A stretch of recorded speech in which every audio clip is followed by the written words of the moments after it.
வணக்கம் சுவஸ்திகா நாச்சியார் உறவுகள் அனைவருக்கும் என்னுடைய முதற்கண் வணக்கத்தோடு நீங்கள் பார்த்து கொண்டிருக்கின்ற இந்த ஆலயம் அரியலூர் மாவட்டம் கங்கை கொண்ட சோழபுரத்தில் அமைந்துள்ள பிரகதீஸ்வரர் ஆலயம். ஒவ்வொரு வருடமும் ஆடி திருவாதிரை விழாவானது மிக சீரும் சிறப்போடும் நடைபெறும்.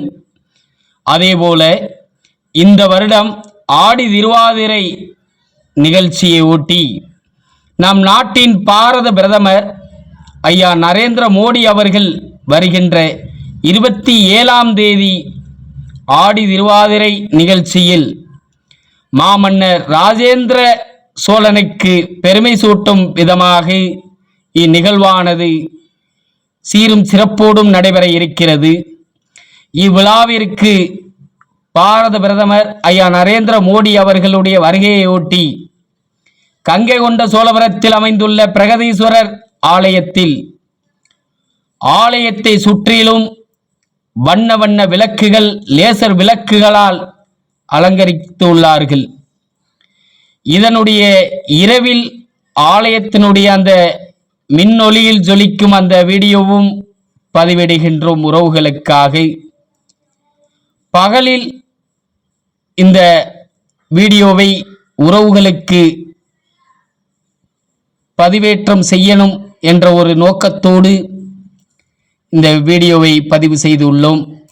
பார்ப்பதற்கே கண்கொள்ளா காட்சியாக எந்த பகுதியிலிருந்து பார்த்தாலும் விளக்குகளை அலங்கரித்து ஆலயமானது காட்சியளித்து கொண்டு இருக்கிறது. பாரத பிரதமர் ஐயா நரேந்திர மோடி அவர்களுடைய வருகையை ஒட்டி மத்திய அரசு அதிகாரிகளின் கட்டுப்பாட்டில் கங்கை கொண்ட சோழபுரமானது விழா கோலம் பூண்டுள்ளது. 27ஆம் தேதி ஆடி திருவாதிரை நிகழ்ச்சியில் இசைஞானி இளையராஜா அவர்களுடைய கலை நிகழ்ச்சி மற்றும் பல்வேறு தமிழ் கலாச்சார நிகழ்ச்சிகள் அனைத்தும் நடைபெற இருக்கிறது.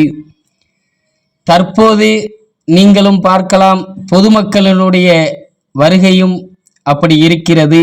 ஏனென்றால் நம் நாட்டின் பாரத பிரதமர் அவர்கள் ஆடி திருவாதிரை நிகழ்ச்சியில் பங்கு கொள்வதால் அந்த ஆலயத்தை சுற்றிலும் அருங்காட்சியகம், ராஜேந்திர சோழனின் பல்வேறு